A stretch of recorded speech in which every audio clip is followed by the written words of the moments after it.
Behold, I send you as sheep in the midst of wolves. Therefore, be wise as serpents and harmless as doves. This verse also can be seen in St. Luke chapter 10 verse 3. This actually begins with, in St.Matthew we can see that Jesus പന്ത്രണ്ട് ശിഷ്യന്മാരെ തിരഞ്ഞെടുക്കുന്നു, and then he instructs them how they have to go and preach, like what mission their life, what they are supposed to do as a mission. And in Luke, he sends out 70 disciples. 70 ശിഷ്യന്മാരെയാണ് പറഞ്ഞയക്കുന്നത്, and he tells them that as a first missionary assigning them a mission to preach the gospel just as he did, and to preach about the kingdom of God which is at hand. അതാണ് അതിൻ്റെ എന്താ പറയുക background or the setting of this particular verse. So basically, Jesus, after instructing them, അവരോട് എന്തൊക്കെയാണ് ചെയ്യേണ്ടതെന്ന് പറഞ്ഞു കഴിഞ്ഞിട്ട് പറയുന്നത്, behold, he is alerting them of the dangers that can face them while going out and doing this mission. അപ്പോൾ അത് പറയുമ്പോൾ he says dangers that await them and advises them as to how they have to encounter the danger. അപ്പോൾ അതിനകത്ത് നമുക്ക് എക്സാമ്പിളായിട്ട് നമ്മൾ പറയുന്നത്, how the sheep is in the midst of the wolves. That's how they would be led into the midst of the persecutors or the people that they are going midst. അപ്പം അതിനകത്ത് like when we say like sheep is always symbolic of their pure ഒരു and which is a domesticated animal where it needs protection. But then in midst of wolves, where wolves are representing an inherent character of devouring, or our character is to go and attack these sheep. So even that, like when I was reading it, I was thinking like how we are also chosen just like the disciples were. They know that, or the 12 disciples itself. We are also chosen by Jesus. Each one of us are called by him in our own rights or in our own merits, in our own talents that he has given us. He has chosen us to go out there and stand witness for him. And then he is not saying that it is not going to be easy in നമ്മുടെ വഴികൾ അല്ലെങ്കിൽ അത് നേരിടാനായിട്ടുള്ള സാഹചര്യങ്ങൾ ഒന്നും ഈസിയാണ്. It has to be from your day-to-day തിരക്കിൻ്റെ ജീവിതത്തിൽ നിന്ന് we have to find time and make sure that we are able to face or go out there witness for him. That is what we are asked for, just like the disciples. അപ്പോൾ അതിനകത്ത് like what I felt which was important to us also is we know what we are called for, or we know what we need to do as Christians to stand up for Christ. But we often tend to dissuade ourselves, not prepared enough to get into the midst of the wolves and then fight a good fight for Christ. We have to heed to the advice that Jesus is giving. നമ്മളോട് പറയുന്നുണ്ട് like how you can go into the midst. He is not saying the disciples-ൻ്റെതും ഒരു സാഹചര്യം എന്തുവായിരുന്നു പറഞ്ഞാൽ they were surrounded by the persecutors, like the Sadducees, they were constantly targeting them. They knew that anywhere they go, freely they roamed with Jesus everywhere, but they were constantly being persecuted, questioned, and the way they led their lives or what they did was always അവരെ പിന്തുടർന്നുകൊണ്ടിരുന്നു. Like they were being monitored. Whatever they said, actions or their words were always monitored and were questioned back as to why and how and that also applies to us as well. Like as Christians, we have to be very mindful of what we say and do and act, because we, in order to witness for Christ, we have to make sure that we do adhere to what Jesus has asked us. And in this verse, we also see a foresight that Jesus always is trying to tell that there is conflict. A sheep in the midst of wolves is bound to encounter conflict and suffering, because when there is an encounter of a sheep with a wolf, the visualization itself is bhayangarama. I mean, it is very frightful, because once it comes in contact with the wolf, it will be devoured, literally ripped apart. That is inevitable. But there is a promise, or there is an assurance of victory, because he says, "I'm sending you out into as sheep in midst of wolves." That means there is a promise in that sentence. There is a sentence of victory. He says, even in spite of being in that midst of wolves, you will be pulled out victorious. But provided you have the armors that Jesus gives and provides, if they adhere to his instructions as to what they are expected to do, they will be victorious. So, but then he also reiterates a responsibility, because they are representing him out there. Similarly for us also, we are representing him in every each way. And try like whatever he has asked us, the biggest two great commandments that he has given us is to love God with all your heart and soul and mind. That's the biggest command that he has given us. And also to love your neighbor as yourself. So these are the main things that he has asked us, and just to adhere to it would enable us to take that responsibility and choose ചെയ്തതിൻ്റെ ഒരു responsibility is to adhere to what he has instructed us. So in order to and it follows, like it doesn't really I mean, like the word follows after that is you have to be wise as a serpent and innocent as a dove, which is again contradicting, because to be wise and to be harmless as a dove is very hard. Like in our daily lives, like we can be smart, but we can, not to be offensive or to be harmless is difficult.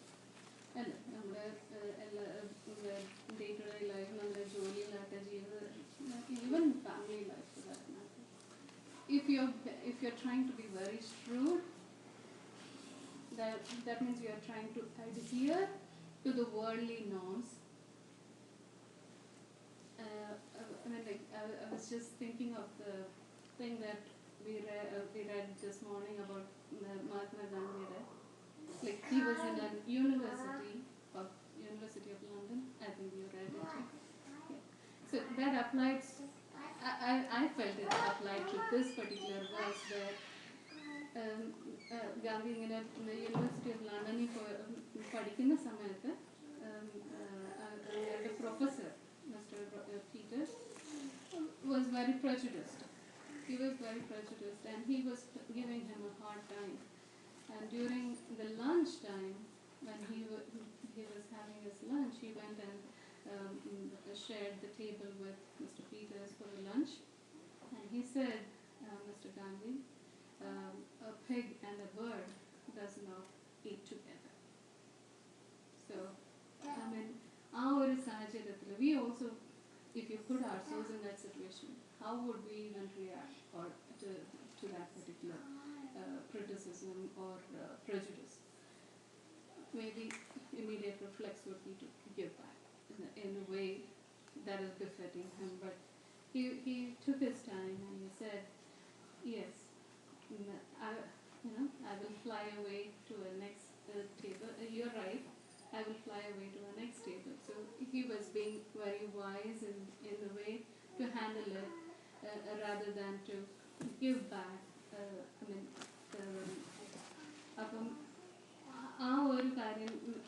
Actually that struck me when I was reading this verse, because there are so many ways. I mean, other like he keeps on taunting Mr. Gandhi, like in order to, because he had to take his, he was venting out his anger, and then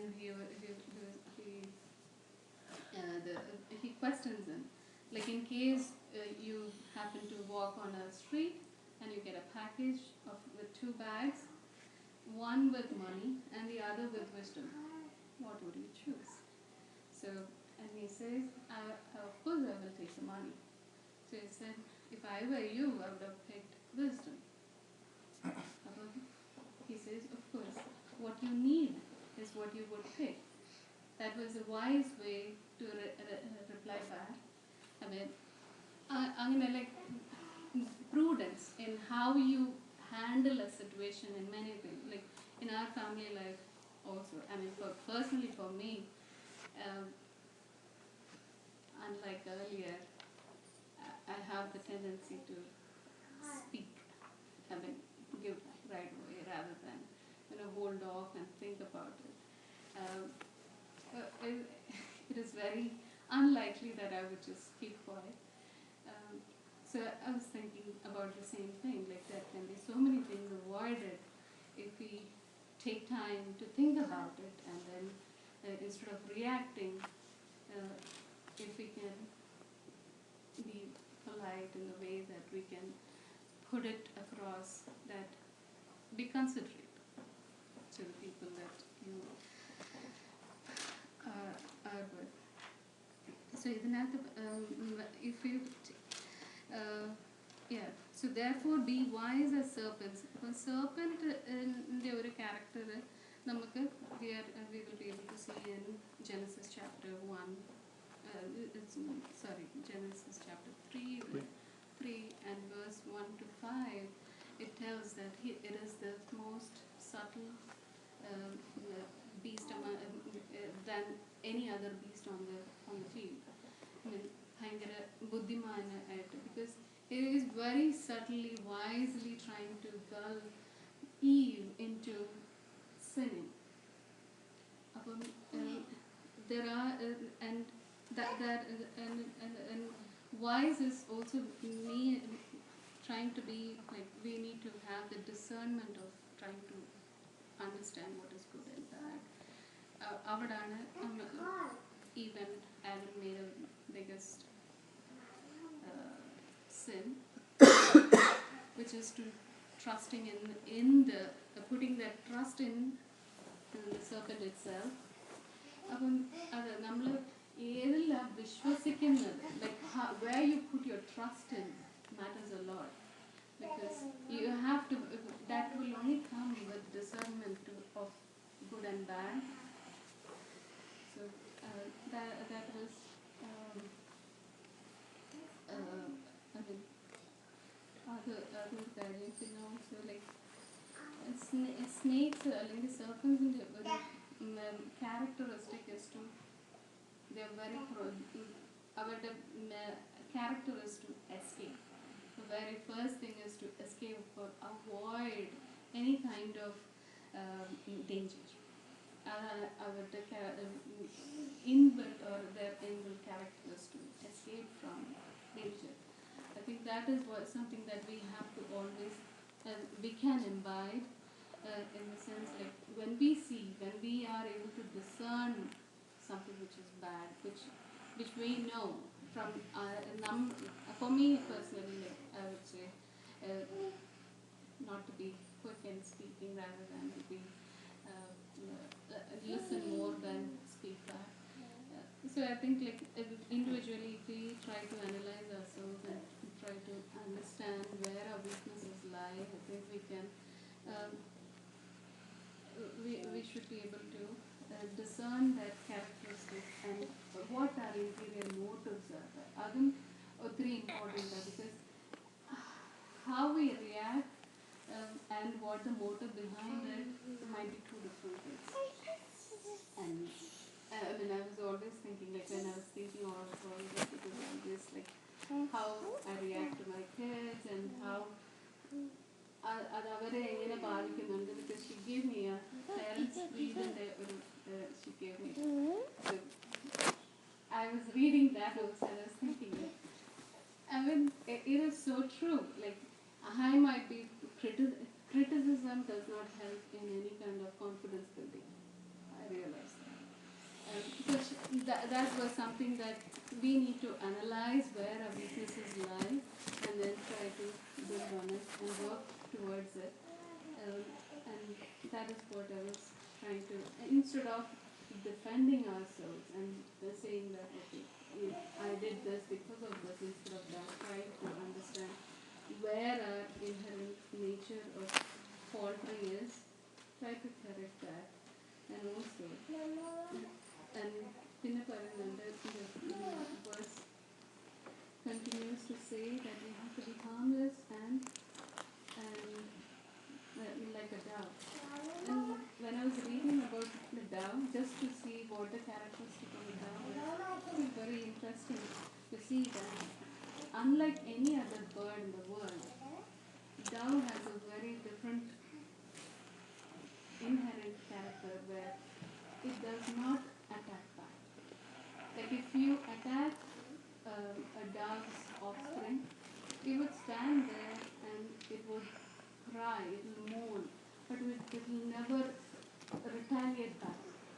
That was very touching to me. Like, for us, anything, like our personal ego or our makkale aate, our endu which is very personal to us, if somebody attacks, our quickest reaction is to give back. But a dove's character is, it just cries, it just moans, but it doesn't hit you back. I mean, that is a character which definitely does symbolize the Holy Spirit. And it has been the character of Jesus himself. He never retaliated back. So whatever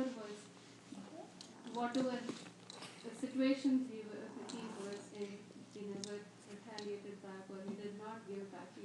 But instead, he came back only through love and mercy. It was only what he was.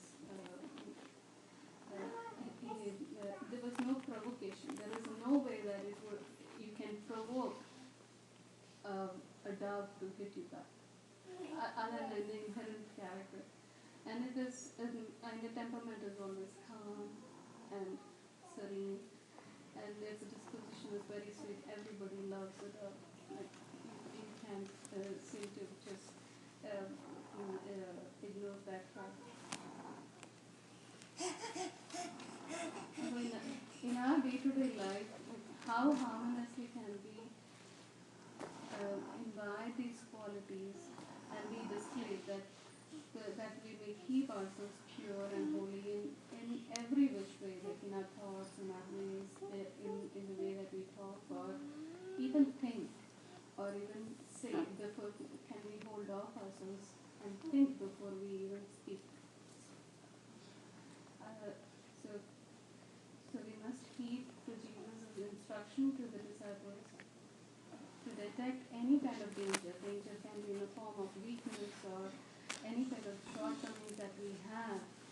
Those things we have to give way and we have to see to it that no provocations or it would not lead to any kind of sinful actions or offenses from our side. That is what we are asked to. And the biggest example is Jesus Christ himself. And among the apostles, we have seen Paul take up the same kind of an approach. And all the apostles, like Peter, they've all fought for what they have believed, and they have died. And so let us boldly confess Jesus Christ and show love and mercy in all the ways that we live. Thank you, Mercy. Now is the time to share.